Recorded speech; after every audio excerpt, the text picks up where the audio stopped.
Dėkoju Jums už suteiktą žodį.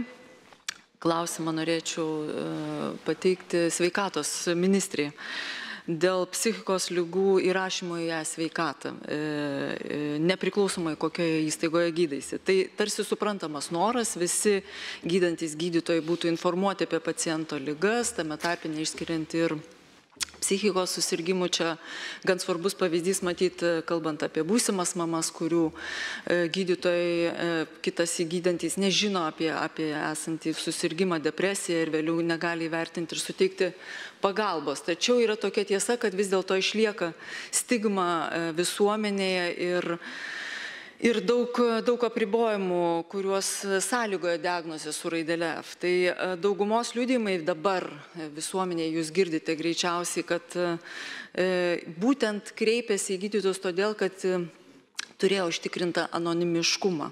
Atrodo, pirmiau dabar turėtų būti vis dėlto edukacija ir stigmos mažinimas, o tada anonimiškumo naikinimas.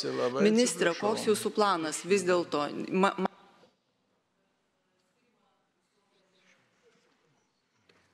Dėkuoju Jums, gerbiamas Seimo narė, už labai svarbų klausimą.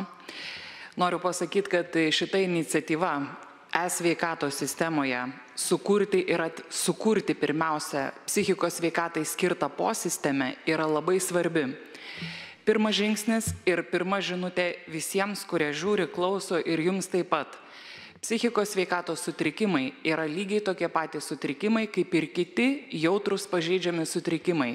Lytiškai plintančios ligos, žmogaus imunodeficito virusas, onkologiniai susirgymai. Visa informacija apie visus jautrius sutrikimus yra laikoma konfidencialia, privačia pacientui priklausančia informacija.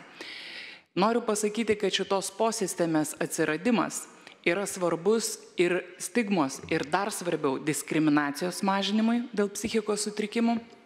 Ir antras dalykas, tai leistų mums pirmiausia matyti psichikos ir elgesio sutrikimų paplitimą ir mastą.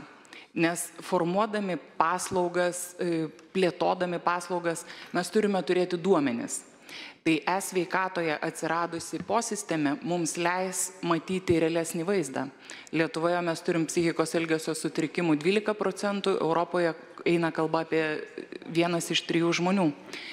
Tai iš tiesų posistemės buvimas mums labai svarbus ir valstybės politikos formavimui ir lygiai taip pat noriu pabrėžti stigmos mažinimui ir ypač diskriminacijos mažinimui.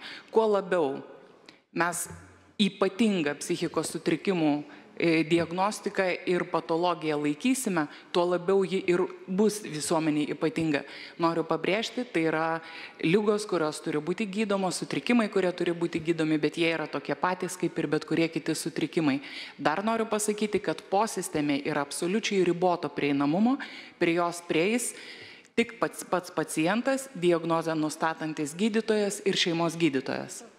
Tai manom, kad šitos apsaugos priemonės ir pati iniciatyva yra seniai medikų bendruomenės laukta, ji stigmos nedidina, ji mažina stigmą pačios ligos, nes daugybė Lietuvoje ir pasaulyje atliktų tyrimų rodo, kad psichikos sveikatos stigma būtent prasideda pačioj sveikatos sistemoje.